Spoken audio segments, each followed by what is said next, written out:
Chapter 14. Play it again, Sam.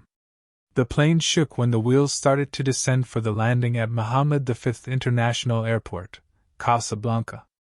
Both Graham and Bouncer rubbed the sleep from their eyes as they woke up. "Where are we, Graham?" Bouncer slurred and yawned a little as he came to. "I think we've started our approach at the airport, Bouncer," replied Graham. "Really? I've slept all the way." "Yes, you did. I can't quite believe it myself. You're getting the hang of this human thing, aren't you?" "Yes, I suppose I am, Graham, but you fell asleep too, so it's not just me." As the plane drew into its berth to disembark the passengers, both Graham and Bouncer stared out of the small window at their first look at Morocco, at least not from orbit, that was. "I can't wait to get to the hotel, Graham," said Bouncer excitedly. "Me either, Bouncer. A quick feed and drink. These human bodies certainly get hungry." They both laughed as they stood up and got their carry-on bags from the overhead locker. As Graham passed Bouncer his bag, a local-looking chap brushed against Graham and made him apologize for being in the way. "Sorry, I'll just get out of your way," said Graham. The man uttered something in Moroccan and carried on. "How rude," said Bouncer, sounding not unlike Jar Jar Binks. Whatever he said it, for it raised a laugh in Graham. He loved those Star Wars films, and the levity allowed them to get past the interruption. "Would passengers in aisles 14 to 1 please stand and vacate the aircraft?" The steward sounded very authoritative, thought Graham, as they followed her instructions and moved slowly towards the now open door.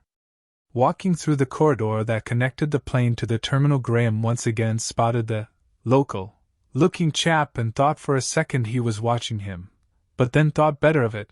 They were after all the foreigners here. "Right, Bouncer, we'll get through passport control, get our bags from the carousel, and then head for the taxi rank and our hotel. What do you think?" "I think that is a brilliant idea, Graham. What is a carousel?" "A carousel is the conveyor belt that brings our bags from the plane to the terminal. Elon warned me it can be fun and nerve-wracking waiting for the bags to come off." "Oh, okay, let's keep out will nuts crossed, sorry fingers." They both laughed as they walked to passport control and presented their documents.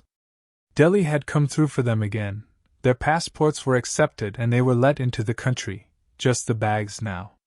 Waiting at the carousel, Graham once again spotted the local-looking chap. He had decided to name him Marco the Moroccan.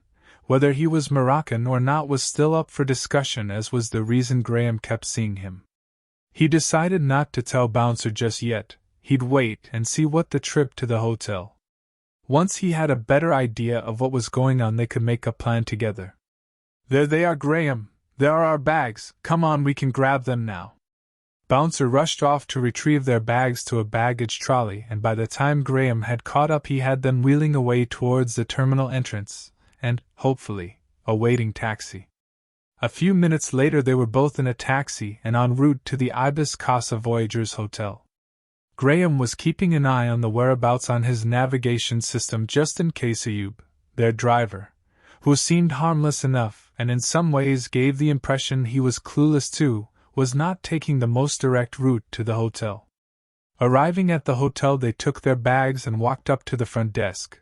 A pretty lady called the main greeted them and asked for a booking reference.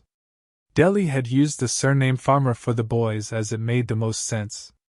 "Thank you, your room is ready for you. It is 312. Here is your key," said Imane, passing Graham the door key, and proceeded to direct them to the elevator. "Thank you," replied Graham as they walked towards the elevator. After a brief ride upstairs, they opened the door to their room and were delighted. "Wow, Graham, this looks amazing," said Bouncer. "Yes, it does. Dibs on first shower," said Graham. After they had both showered and ate a snack, they sat down and set to work on their plan for the next few days' reconnaissance. "Right, we both agree we need to go quietly in order to maintain a level of surprise," said Graham, summarizing their chat on the plane. "Yes, Graham, seems the best approach," agreed Bouncer. Spreading out a map on the table before them, Graham started to pencil in some possible routes to the latest GPS position their phone cloning had revealed. "If we take for granted that this is the target location, it looks like this will be the best route," Graham drew a line through the desert that meandered past rocky outcroppings and skirting deep canyons. I think we can stay hidden most of the way in. When we get here we can launch the drone to get a better look and then go from there. What do you think, Bouncer? As always, Graham, it's a plan. I say go for it. Alright, but first we need a proper meal and some sleep. Wicked Graham, those two are becoming my two favorite human things to do.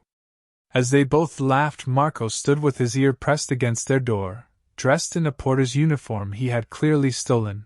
A grin widened on his swarthy face as the pennies started to drop into place.